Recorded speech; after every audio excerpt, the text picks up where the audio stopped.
Alors, ici, à l'origine, on n'avait pas prévu de faire un arrêt ici.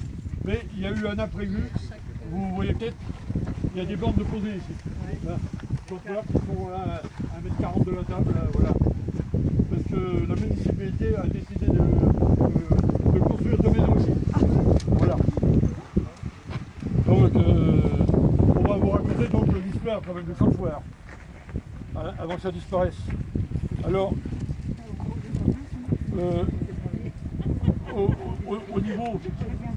au niveau de la construction d'un bourg, j'ai parlé tout à l'heure des bourgeois, donc au niveau économique de la construction d'un bourg, et aussi particulièrement par rapport à l'importance, il y a eu aussitôt un champ de foire.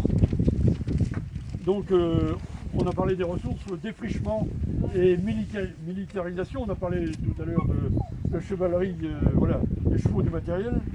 Il y avait aussi un droit d'entrée, donc on appelle ça un octroi. Donc c'est du prélèvement sur les ventes nature ou espèce. À cette époque-là, on faisait les deux. Alors il faut savoir que 4 foires existaient au Plessis.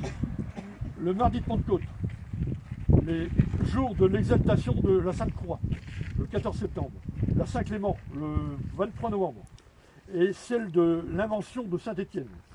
Mais celle-ci avait déjà disparu avant 1340. Alors même avant la guerre de 100 ans, les larrons et autres malfaiteurs, ils pullulaient dans les bois du Montpinçon.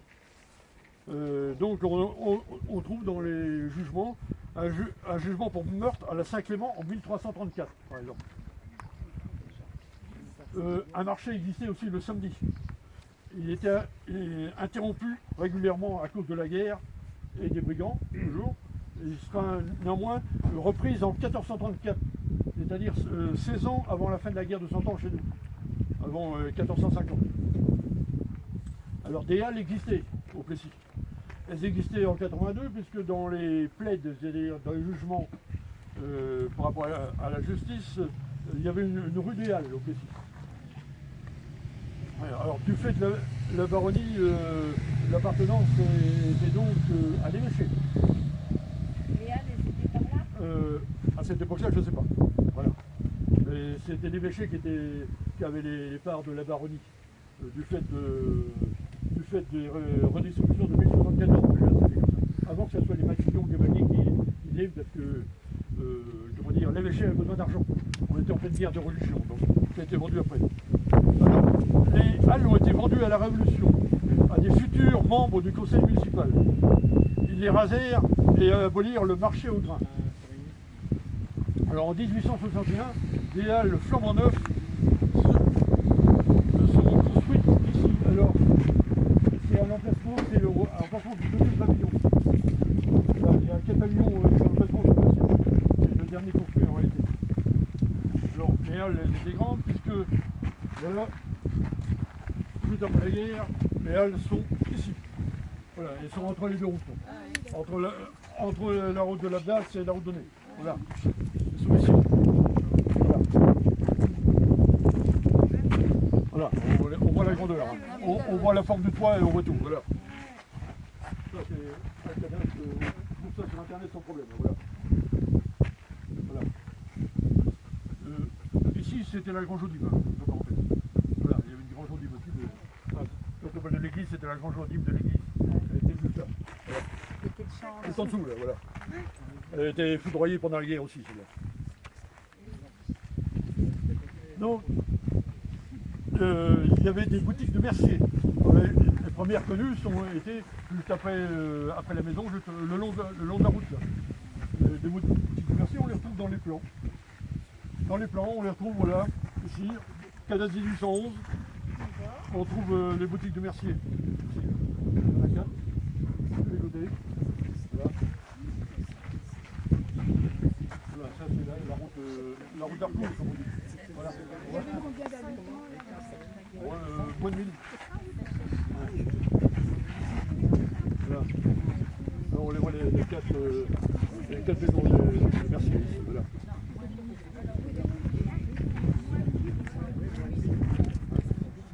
Alors, l'octroi, il y avait un octroi, il a été construit juste ici, à l'auteur du monument aux morts. Bon, on va le voir, j'ai encore un plan, parce qu'il y a plein de plans, c'est l'avantage. Voilà. L'octroi, je les mets en photo. Je l'ai en photo, voilà. Je l'ai en photo, par exemple, ici, voilà, voilà. Il est là, l'octroi, il fait juste l'angle, voilà. J'ai d'autres photos, voilà. Ça, c'est l'octroi, qui était ici. Ah oui. C'est une photo d'à peu près 1930. Il y a le transformateur qui est là, il y a un poteau électrique, mais il n'y a pas de câble. Voilà. Ouais. Donc c'est comme ça qu'on va faire. Voilà. La collecte, non? Oui, l'octroi c'est pour récolter. Alors, il faut savoir que l'octroi, la mairie faisait une liste de taxes en tout genre. Il y avait 2 pages de taxes là, dans les délibérations municipales. Des taxes pour tout quoi. Des taxes pour essayer à cheval par exemple. Pour les 10 heures de chanson, il y avait ça. Pour les arracheurs de dents aussi, il y avait des taxes. Il y avait des taxes pour tout. Des taxes pour 10 œufs, pour 12 œufs, c'était pas les mêmes taxes par exemple. Il y avait de tout. Hein. Ah oui. Donc, au niveau des taxes, bon, on en a moins maintenant, j'ai l'impression. Mais sans plus gros, c'est tout. Voilà. Alors, il y a eu en 1894 une double rangée de tilleuls. Ça a été fait tout autour. On les a donc sur un plan. Alors, il y avait un élément essentiel quand même ici pour un chanteur, c'est de l'eau. Voilà. On avait une fontaine. Alors, la fontaine était entre le buis et le portage. Ici, il y avait une fontaine d'eau potable. Ici, il venait il y a un puits dans la cour, et il y a un autre puits derrière, donc il venait d'ici. Il y avait un abreuvoir là, qui était à la hauteur de la maison. Voilà. Il y avait un lavoir hexagonal qui était juste à la hauteur, on va dire, à la hauteur du croisement, ici à peu près, voilà. À la hauteur de la caisse à savon, on va dire, voilà. Et il y avait un puits. Alors il y a un puits, il est là, juste là, voilà. Voilà, il est ici. Alors il est découvert depuis que la salle des fêtes est enlevée. Donc ça fait 15 ans, à peu près. Mais il savait déjà dans la salle des fêtes. Il y en a. Oui. Et donc ici, il y a une source de surface. Alors on a pris des photos parce qu'elle traverse ici. La source de surface, elle traverse et on voit les 2 érables là, qui sont bien volumineux, ils font plus de 10 mètres d'envergure. Et elle traverse ici bien en plein milieu, elle arrive là pour aller au puits. Donc on sait qu'il y a de l'eau qui passe ici.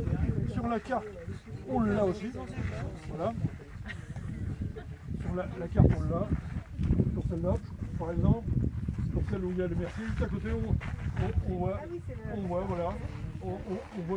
le cheminement de l'eau. Voilà. Alors il faut savoir que le départ de la route de Condé ici, elle s'appelait dans le temps la rue aux Noé. La rue aux Noé, c'est donc un ruisseau canalisé. On a la Noé qui traverse par exemple l'hippodrome de Caen. Voilà, pour un des exemples. Voilà. Donc, on voit bien l'alimentation ici. Voilà, la mare ici, puis fait le tour du château d'un côté, puis le lavoir est sur l'autre branche. Alors, pour les photos, monsieur, voilà, ici vous avez la mare ici, donc à la maison, là, on la voit bien, ça brille. Ici le lavoir, ici donc l'octroi, ça c'est la route ici, voilà. Voilà, on voit les deux ici. On voit la mare, on voit le lavoir, un beau lavoir hexagonal en plus, de forme hexagonale. Un autre lavoir, on est passé tout à l'heure, on faisait 2 lavoirs dans le bourg ou c'était... Il y avait le lavoir en dessous, mais les périodes où ils ont refait des lavoirs aussi. Ah oui. Voilà. Ils en ont fait 2 au précis. Voilà. Voilà. Alors, et donc ici, il y a un plan d'alignement de la route départementale de 1901. Voilà, on voit les tilleuls, on voit ici, on voit la mer, on voit le lavoir ici, on voit la fontaine, voilà. Voilà. Et ici, un plan d'alignement de la route départementale en 1901, donc on voit la mer, le lavoir, l'octroi et la fontaine qui est là. fontaine, voilà. La fontaine, donc l'avoir, et l'abreuvoir et l'octroi. Ici. Voilà. Les quatre, vous avez des points bleus, voilà.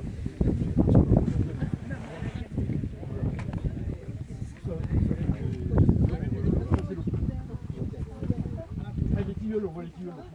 Les doubleurs des tilleuls, voilà. Alors, pour terminer, voilà.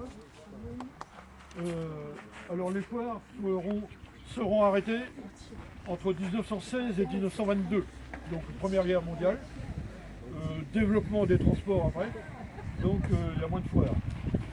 Et la Saint-Clément, elle sera terminée en 1939, donc avec l'arrivée de la guerre, et doublement puisque les Allemands ils occuperont le champ de foire pendant 2 ans. Ils construiront même un baraquement. Alors vous regarderez après parce que c'est une petite carte postale, je n'ai pas agrandi. Mais sur la carte postale, on voit le baraquement tout seul dessus là, voilà.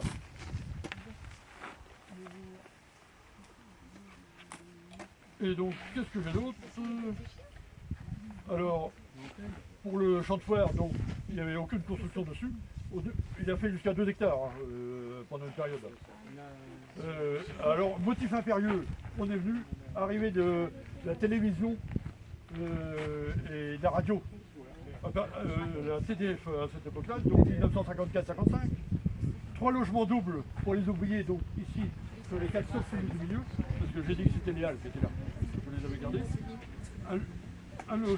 Un logement double des PET qui sont juste à l'angle de la rue de l'autre côté, et des logements de techniciens au-dessus. Et auparavant, en 1874, avait été inaugurée l'école et la mairie. Donc c'était vraiment des choses impérieuses. Là, actuellement, on va nous mettre 2 maisons. Voilà. Alors, pour finir, je terminerai par une anecdote. Voilà. La foire donnée en 1893, elle se tenait le premier samedi de mai. Et le maire la passe au 3e samedi de novembre. Qui dit 3e samedi de novembre, dit la Saint-Clément le 23 novembre. On voit tout de suite le rapprochement, sachant qu'on faisait des montres, souvent la veille. C'est là qu'on montrait notamment les poulains et tout ça. On les montrait la veille et généralement tous les achats se faisaient ce jour-là. Alors, en 1907, le maire donnait, il comprend mieux que de la faire le 22 novembre. Voilà. Donc forcément, ça remet un petit peu dans les brancards. Il y a eu des élections départementales quelques semaines après. Il s'est présenté. Le maire donnait, il s'appelait Edmond Frilet, il a ramassé un 90 voix contre 2. Ah, voilà. Et il a été battu de 25 voix. Donc voilà, des fois quand on touche à des choses, il faut lutter. Voilà.